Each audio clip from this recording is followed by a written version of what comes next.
Lieutenant Sarah Reeves stepped off the transport helicopter, her duffel bag slung over one shoulder. The Joint Special Operations Training Facility sprawled before her, a maze of buildings and training grounds nestled in the Virginia countryside. After 3 combat tours and earning her trident as one of the few female Navy SEALs, this instructor assignment was supposed to be straightforward. The facility buzzed with activity as new cadets arrived for their advanced tactical training. Sarah checked her orders again, squinting at the building assignment. B-17. Not the instructor quarters she'd expected. Probably another administrative mix-up, but she'd sorted out after reporting in. "Ma'am, do you need assistance?" A young uniformed cadet approached him, his posture stiff and formal. "I'm fine, thanks. Just getting my bearings," Sarah replied, noting his name tag. "Jenkins." Jenkins eyed her civilian clothes in single bag with barely concealed judgment. "New arrivals are supposed to report to processing first. Are you lost?" Before Sarah could correct him, 3 more cadets joined Jenkins. They exchanged glances, and Sarah immediately recognized the look. She'd seen it countless times during her career, the assumption that she didn't belong. "Looks like we've got a lost one, boys," Jenkins said with a smirk. "What's your name and assignment, miss?" Sarah considered correcting them immediately, but years of intelligence work had taught her the value of observation. Sometimes you learned more by watching than by speaking. "Reeves, Building B-17. "That's our barracks," one cadet said, eyebrows raised. "You must be really lost. Women's quarters are across the compound. Must be one of the new admin staff. Colonel Collins mentioned something about additional personnel." Janine stepped closer. "We'll escort you to the right place. Can't have civilians wandering around a restricted area." Sarah noticed the subtle change in their formation, surrounding her, hurting her. Their body language spoke volumes. Condescension, amusement at her expense, perhaps even planning something more than a simple escort. The tallest one whispered something that made the others laugh. "Grab the Lost Beach's bag," Jenkins muttered to one of his companions. "We'll show her the proper welcome." Sarah allowed them to lead her, mentally noting each turn and building they passed. This wasn't the road to administration or women's quarters. They were indeed heading toward the male cadet barracks. Her hand instinctively brushed against her hip where her sidearm would normally be. The facility was preparing for tomorrow's combat readiness exercises. Equipment was being moved, weapons cleaned, and training zones prepared. Sarah spotted several senior officers in the distance, including someone who resembled Colonel Eileen Collins, the base commander. As they approached B7, Sarah noticed the building was relatively isolated from immediate supervision, perfect for whatever welcome these cadets had planned for the woman they thought was lost and vulnerable. "In here," Jenkins directed, holding open the door with exaggerated courtesy. "We'll help you get oriented." Sarah stepped inside, counting 4 more cadets lounging in the common area. They straightened up at the sight of her, exchanging knowing glances with Jenkins and his group. "Look what we found wandering around. Says she's assigned to our building." The room erupted in laughter as the door closed behind her. Sarah set her bag down calmly, surveying the room's exits, potential weapons, and the positioning of each cadet.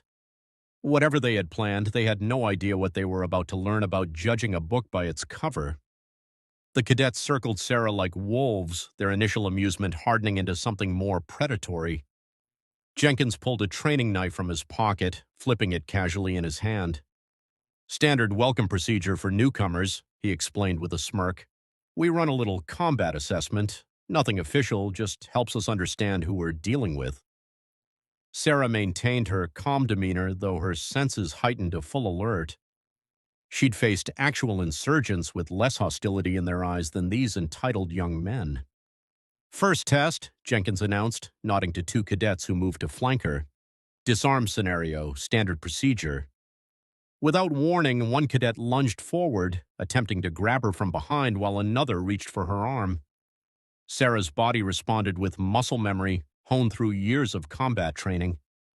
In one fluid motion, she sidestepped, redirected the first cadet's momentum, and sent him sprawling into his companion. Both crashed to the floor with startled grunts. The room fell silent.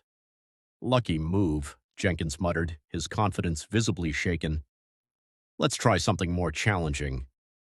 He signaled to the remaining cadets who spread out in a practiced formation. Sarah recognized the standard room clearing pattern they were attempting to execute, amateur but potentially dangerous in close quarters. You really don't want to do this, Sarah warned, her voice steady. Oh, I think we do. The lost little lady needs to understand the pecking order around here. The first cadet rushed her with a training baton. Sarah deflected his strike, locked his arm, and used his momentum to send him crashing into a nearby table. The second and third attacked simultaneously from different angles. Sarah dropped to one knee, swept the legs from under one, and rolled away from the other's wild swing. Jenkins' face contorted with rage. He pulled a training pistol from a locker, rubber bullets but still painful at close range. Enough games. Sarah's expression hardened. This had gone beyond hazing to something potentially dangerous. As Jenkins raised a weapon, she executed a perfect disarm technique, twisting his wrist until he released the gun with a yelp of pain. In the same motion, she swept his legs and pinned him to the floor, the training pistol now in her hand and pointed at his shocked face. Lieutenant Sarah Reeves, Navy SEAL, 3 combat tours. I'm your new tactical combat instructor, and you've just failed your first test. The door burst open. Colonel Eileen Collins stood in the doorway, her expression thunderous as she surveyed the scene. Cadets sprawled across the floor, furniture overturned, and Sarah efficiently restraining Jenkins with one hand while holding the training weapon in the other. I see you've met Lieutenant Reeves, though not in the manner I had hoped, Colonel Collins said coldly. The remaining cadets snapped to attention, faces pale with the realization of their catastrophic error. Lieutenant Reeves was deliberately assigned to your barracks, a test of character that you have spectacularly failed. Jenkins struggled under Sarah's grip. We didn't know. That's precisely the point, Cadet, Sarah interrupted, releasing him and standing up. In combat, you never have complete information. Your assumptions can get people killed. Colonel Collins stepped further into the room. Lieutenant Reeves has more combat experience than most of your instructors combined. She was sent here to evaluate this unit's readiness for advanced training. Sarah handed the training pistol to Collins, her face unreadable. Based on this reception, Colonel, I recommend complete restructuring of the unit. The behavior displayed shows dangerous flaws in discipline and judgment. Jenkins and his cadets stood in rigid attention, the gravity of their situation sinking in. Their futures at the academy now hung by a thread, all because they'd mistaken a decorated combat veteran for a lost little lady they could intimidate. What happens now? One cadet dared to ask. Sarah exchanged a look with Collins before answering. Now comes the hard part, proving you deserve a second chance. Colonel Collins stood before the assembled cadets at dawn, her face stern in the early morning light. 3 days had passed since the incident with Lieutenant Reeves, and the atmosphere at the training facility had transformed completely. The cadets of Building B-17 stood in formation, exhaustion evident in their postures, but something new in their eyes, respect, perhaps even humility. Your actions were unacceptable, Collins addressed them.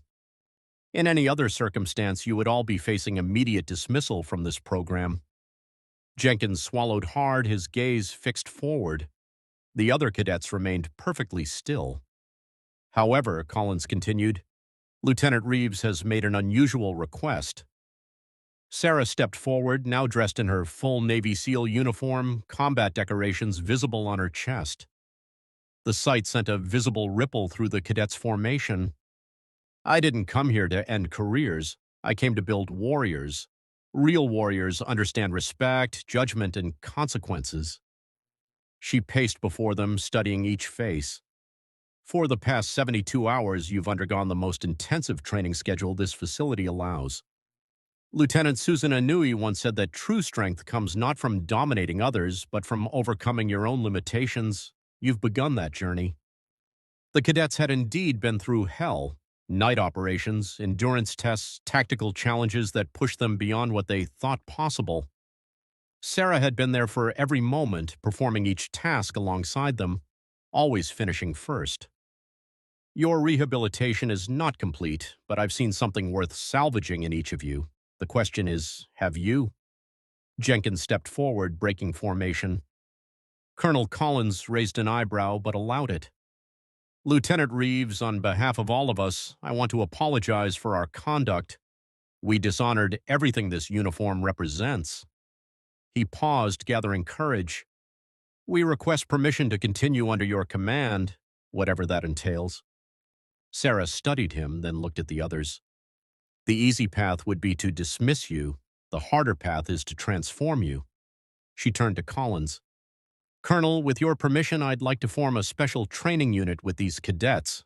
3 months of intensive rehabilitation and combat readiness. Collins nodded slowly. Approved, Lieutenant. They're yours. Relief washed over the cadets' faces, quickly replaced by apprehension as Sarah smiled. A smile that promised challenge rather than comfort. Effective immediately, you are Redemption Unit. Your first mission begins now. Gear up for wilderness deployment in 15 minutes. As the cadets rushed to prepare, Jenkins hesitated. Lieutenant, may I ask a question? Make it quick, cadet. You could have revealed your identity immediately. Why didn't you? Sarah's expression softened slightly. In combat, you learn more about people by watching than by talking. I needed to see who you really were.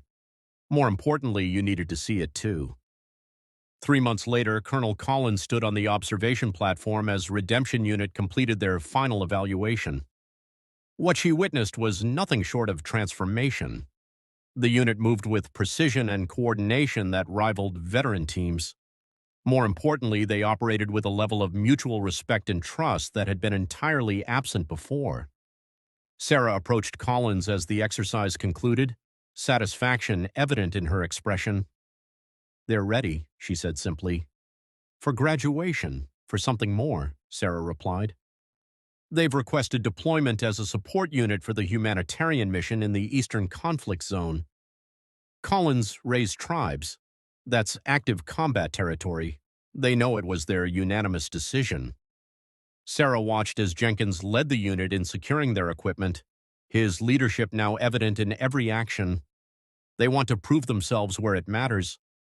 Collins studied the unit thoughtfully. Approved. They ship out next week under your command. As Sarah walked away to deliver the news, Collins called after her, Lieutenant Reeves, you've done the impossible here. Sarah turned back, a slight smile on her face. Not impossible, Colonel, just necessary. Sometimes the strongest warriors are forged from the most flawed beginnings. She rejoined her unit, now standing tall and unified. No longer boys playing at being soldiers, but men and women prepared to serve with honor. The lost they had once tried to intimidate had become the leader who saved their careers and possibly their lives. In finding her, they had found themselves.